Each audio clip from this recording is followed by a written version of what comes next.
Welcome to my belated Netflix Avatar review.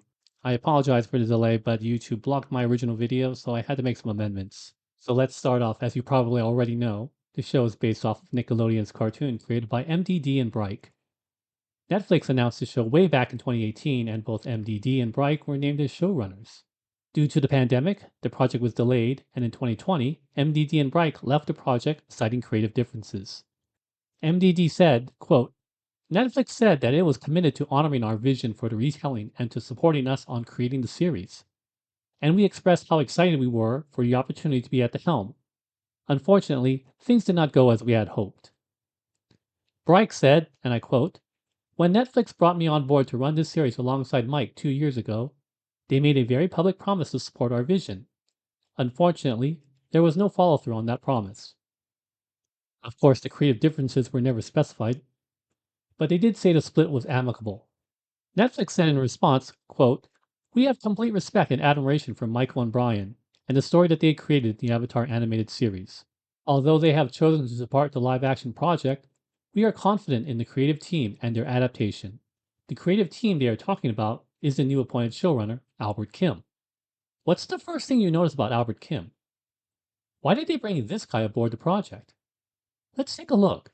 According to his IMDb.com page, he's written a few TV show episodes as well as been an executive producer on a handful of shows. However, the one show that stands out the most is a show back in 2014 called Sleepy Hollow, where he was tapped as a showrunner for the first time. I vaguely remember that show, not because it was good or bad, but because I never watched it, because it was a show created by the dynamic dunces themselves, Alex Kurtzman and Roberto Orci. Fucking hell. I won't get into the details about them here, but I did review the 3 Jar Jar Trek movies, which they wrote 2.5 of. I'll link them in the comments for your convenience. Just when I thought I was out, they pull me back in. Albert Kim comes aboard the project while MDD and Bryke are still showrunners. And then, they leave, with Netflix promoting Albert Kim as sole showrunner. What exactly was Albert Kim's job while MDD and Bryke were there? Was he just another executive producer among the other 14 producers? And why him specifically? Do you know why? What do you think? Yet, the bigger question is, what made MDD and Bryke leave? Clearly, they weren't happy with what the Netflix overlords told them what they can and can't do. And although they left the project without burning any bridges in the process, they didn't leave very happy, did they? So in summary, in 2018, when the project was announced and MDD and Bryke were showrunners, I was like, Fucking hell. then in 2020, when they announced they were leaving, I was like, Nevertheless, the project was still going to be completed without them, and one YouTuber that covers Avatar news commented that the creators leaving might not be such a bad thing. He cited the differences in story quality between Avatar and Korra, and postulated that the reason why there was such a difference was not because of MDD and Bryke, but because the head writer, Aaron Ehasz, was not part of Korra and left to create the Dragon Prince. I do think there is some validity in that argument, but the Dragon Prince was created under Netflix originally, so Aaron Ehasz had to capitulate to the Netflix overlords to get his show the light of day. To be transparent, my kids like the Dragon Prince, and they would rate it higher than Korra, but given how poor the 2 most recent seasons were, they might change their minds. In regards to these Netflix adaptations, what is their track record? Which shows come to mind? One Piece? Cowboy Bebop? The Witcher? The Sandman? There's more, but let's just focus on these. Of these shows, how would you rank them from best to worst? Probably like this, right? So why was One Piece ranked so high while The Witcher ranked so low? What's the common thread between these shows? Yes, I know, they all have a woke force DEI agenda cast. But other than that, One Piece and The Sandman both had their creators directly involved with their adaptations. Do you think that has something to do with it? I do. The creator of Cowboy Bebop saw the first few minutes of the first episode and saw it resembled nothing like his creation and said something to the effect of, I don't own the show, so they can do whatever the hell they want to do with it. The creator of The Witcher was asked to be a creative consultant on the show, but they blew off his comments, stating when people asked who he was, the producers and the showrunners said, he's just some writer. But wait, Your beloved Sandman had Neil Gaiman as showrunner, and you ripped that show to shreds. That is true. Netflix Sandman is an abomination. It is a crappy, toned down, and wokeified rendition of the comic. It disappoints me to call Neil Gaiman a sellout, but that is what he did. I reviewed every single episode of that show, and I'll link the playlist down below for your convenience. Disappointed! The point of all this is that Netflix overlords adheres to the notions of DEI in order to prop up their ESG scores.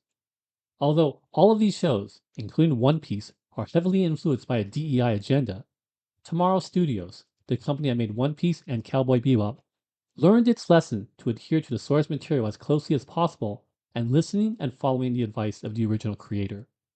One would think it would be simple common sense to just follow the lead of the original creator in order to bring in all of the existing fans of the IP while expanding the show to a new audience. But apparently, after many failed seasons of The Witcher and the star of the show Henry Cavill leaving the project, you'd think at least one producer with a common sense brain would say, "What you're hired for is to help us. Does that seem clear to you? To help us, not to fuck us up. To help men who are going out there to try to earn a living, you fairy. You company man." but no, they hired a DEI showrunner that had no knowledge of the source material nor cared about it in the first place. It is a project where the people in charge don't care about the bottom line, but only their personal agendas. Fuck! Fuck!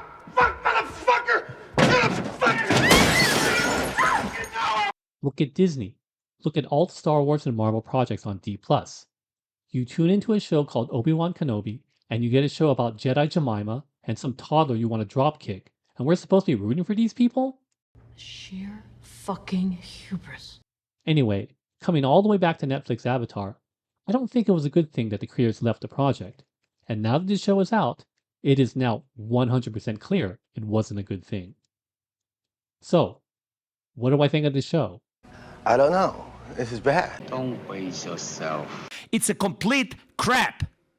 Before we get into the nitty gritty, let's start with the positives. The sets, the costumes, the bending are decent. The attention to detail to look like the source material is there, but that's all it is. The essence and heart of the show are gone. The acting is so bad that B-movie actors must be pissed off. The story is abridged, but that's just an observation. The issue is that it is over-wokeified, and it is simply unacceptable. The show is an absolute travesty to the original. Not only did MDD and Bright leave the project, allowing them to retain their integrity, it also allowed them to retain their dignity. Going through the timeline again, the project was announced back in 2018. The pandemic delayed the project. Then the creators left in 2020. Netflix says the project will continue. They announced a release date of summer 2023, but later it's pushed back, perhaps due to the writer's strike, to March 2024. What does that mean? It means they had plenty of time to redo the scripts, change anything that was necessary, but no, they just went along and just adhered to the Netflix overlord's guidance. In perspective, my kids watched the original 10 times over, and when the Netflix show came out, they couldn't have cared less. Even while I watched it, when they came by and saw it on the TV screen, it didn't hold their interest at all. In heaven's name, why? The cast is horrible. They simply can't act, and the dialogue they have to read is absolutely horrid. The pacing is slow, and they manage to make character developing scenes pointless and action scenes boring and or stupid. The show was only 8 episodes, but it was a slog to get through them. So, without further ado, let's get into it. As the show begins, we see an Earth Nation spy running away from Fire Nation soldiers. We see our first bending fight, and the bending, as I said, is decent. Much better than the Shyamalan version. Anyway, before the spy gets caught, he manages to pass off the Fire Nation's attack plans to his contact. Then we meet Fire Lord Sozin, whose acting is as wooden as a tree in your front yard. Less than 5 minutes in, and the poor acting begins. We've already seen where the money went. The costumes, the set designs, which are nice, but still look obviously like a set. The CG team for the bending, and of course, all the producers and execs. They didn't hire anybody for their acting abilities, but rather if their look fit the characters. Fucking hell. After killing the spy, he reveals the attack plans were fake and that his real targets are the air nomads, implying he's just trying to kill the new avatar. But since he doesn't know who the avatar is, he says they have to kill them all. In heaven's name, why? Obviously, he knows the avatar cycle, but he also knows when Roku died.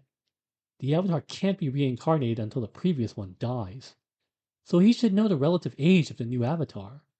He should know that nobody over a certain age could be the avatar, so there's no reason to kill everybody over a certain age. If he wants to leave no one alive, that's fine. But it has nothing to do with not knowing who the avatar is, as the show explicitly states. On the contrary, it only makes him look stupid. Pathetic. Then, like the original, we get the opening sequence intro. However, a slight change is made. As the original did, it defined what the avatar is. He or she is a reincarnation of the previous avatar and was a master of all four elements. As the current avatar's predecessor was Avatar Roku, the original shows Roku mastering all four elements. Does this show do that too? No. They show Avatar Kyoshi instead. She's 2 generations removed and has a lesser role in the story than Roku. So why did they make this change?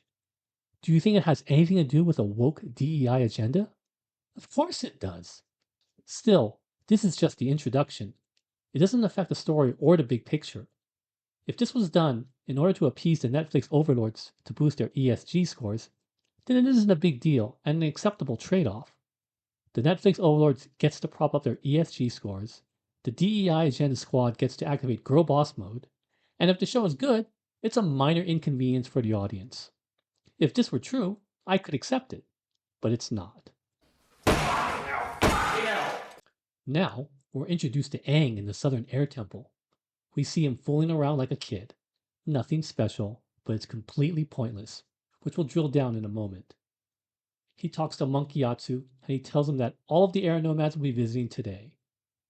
An elder nomad asks Monkey Yatsu if he's told Aang that he's the avatar yet, and he says no. The elder monks have a meeting for an exposition dump, stating that the Fire Nation is waging a war and telling us, that's right, telling us who Aang is as a person. Again, we're only about 5 minutes into the show. They still have 8 hours worth of airtime to show his character, but we have to be lectured on why our main character is the good guy. Anyway, the meeting wraps up with Monkey Yatsu ordered to tell Aang he's the avatar and that he must be sent off to begin his avatar training immediately. When Monkey Yatsu tells him, he does so in the temple of Yang Chen, the last air nomad avatar. You'd think it was because she was the avatar, but no, it's because Yang Chen was a woman, and once again, the show's DEI agenda rears its ugly head. Again, a very minor change. The Netflix overlords gets their ESG scores, the DEI agenda mob gets to activate girl boss mode a second time, and we just have to endure a crappy green screen CGI statue with bad actors spouting useless exposition. Unable to deal with the burden of being the avatar, Aang takes a night ride on Appa. During this time, the Fire Nation and the cardboard cutout Sozin attacks the air temple. Of course, they kill them all, and Aang falls into the ocean while caught in a storm forming his frozen airball. Now, we finally are introduced to Katara and Sokka from the Southern Water Tribe. Again, the set looks nice, but you can tell it's a set. Katara practices waterbending in secret, and Sokka barks orders like a leader. Not in a comedic way, but seriously. He takes Katara with him to fish, and they happen upon Aang's iceberg. Instead of cracking from Katara's involuntary waterbending from her anger, it just breaks, because she's trying to waterbend the canoe back to shore. Stupid! The point is, there's a difference between the iceberg cracking from doing some novice waterbending or doing it involuntary in the height of anger. The latter shows what Katara is capable of, not by saying it, but by showing it. That's character development without any exposition required. We're only 10 minutes into the show. Do you think the showrunners and the writers really know how to do their jobs? No. No. God damn it! Anyway, they take Aang back to the tribe, and we meet Zuko and Iroh. Zuko sees the beam of light and tells Iroh it's the Avatar. This is all like the original, but the issue again is the horrible acting. The dialogue is bad, and the delivery is cringier than drinking a glass of your own piss.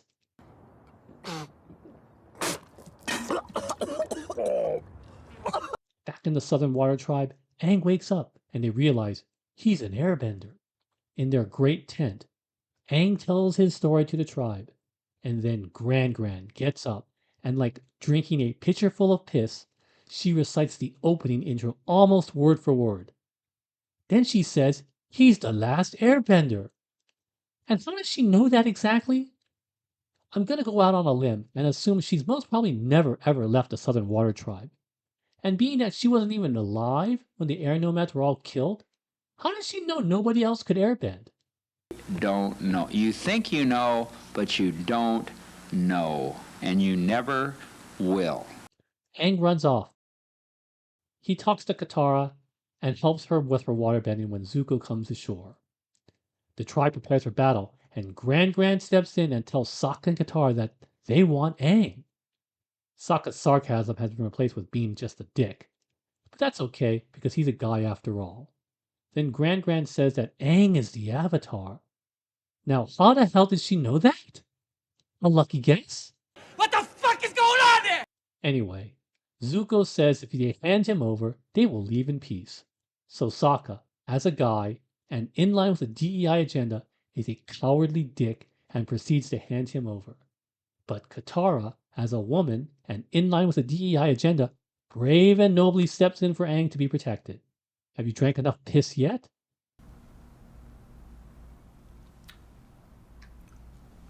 Oh, that's just piss. That's just straight up piss. Apparently Sokka did, and is now willing to risk the entire tribe to protect Aang. That's weak sauce. It doesn't take a military genius to realize that the tribe is outmanned and outpowered. If they resist, no doubt they'll probably take out a couple of soldiers and maybe even get lucky and kill Zuko too. But it wouldn't matter, as the entire tribe would be decimated in the process. Now ask yourself, if your priority was to keep the tribe safe, do you stand for principle or do you hand over Aang for the safety and well-being of the tribe? Now some of you are saying that's a tough decision. Being a leader is making tough decisions, especially the ones that are unpopular and ones you might not even agree with. That's different from being selfish and selfless. Anyway, Sokka buys Katara's bullshit, and Zuko promptly hands their asses to Sokka. Only then does Aang voluntarily give himself up to Zuko. In the source material, Aang was not at the village when Zuko came. When he returned, he gave himself up voluntarily in exchange for the village not being harmed. Zuko agrees, and all parties are happy. Once again, the original displays character development from both Aang and Zuko by showing rather than telling. Aang leaves voluntarily, shows he's caring and empathetic, and Zuko agreeing to the terms shows he's honorable. Why doesn't Netflix Avatar follow the blueprint that was laid out right in front of them?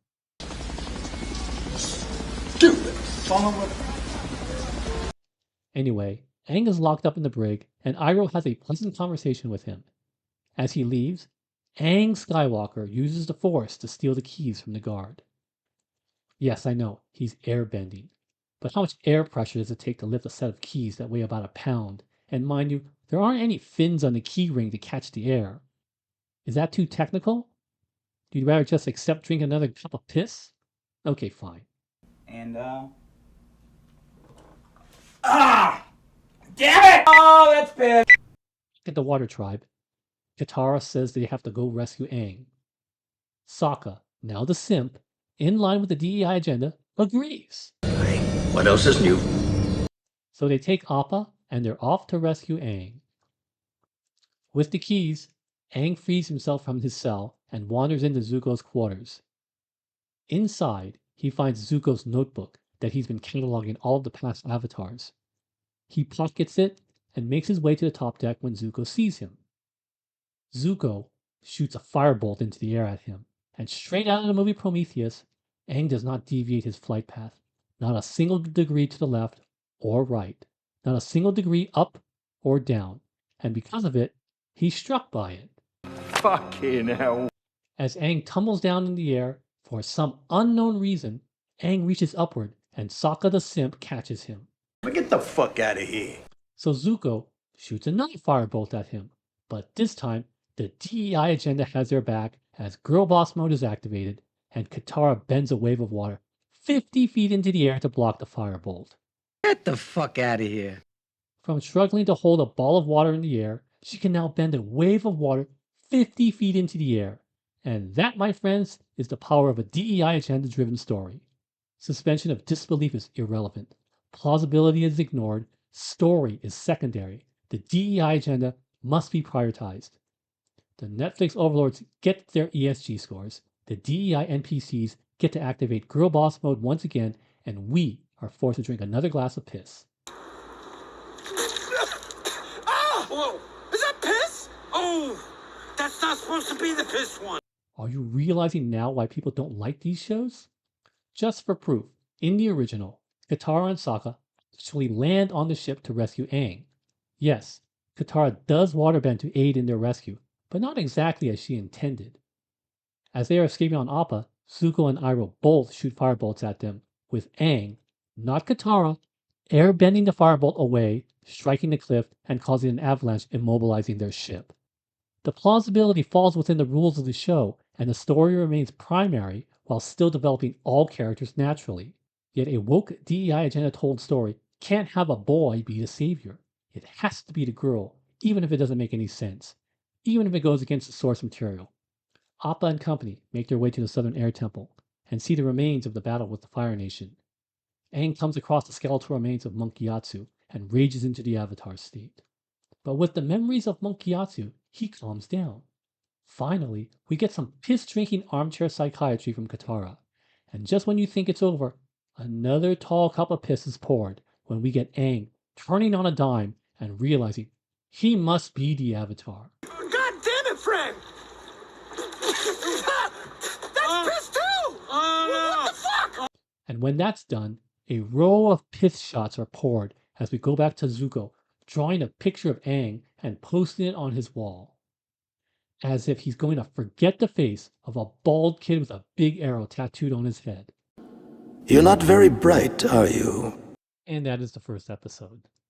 Did the show get better from here? No. They travel to different sound stages and meet other bad actors with familiar sounding names. Again, the show is an absolute slog, even if it's only 8 episodes. But the show is just a by the numbers story. The characters need to do this. They need to go here. They need to meet these people. There's no sense of adventure, no organic character development. But most of all, there's no fun at all. I'll let you decide if you want to hear my commentary on the remaining episodes. I did watch the whole show, and I already know the Netflix overlords have already greenlit the next 2 seasons. So here's my official review. This is shit, but hey, As always, thank you for watching, and I'll see you in my next video. Until then, That would go great with a cheeseburger if you like drinking piss with your cheeseburger.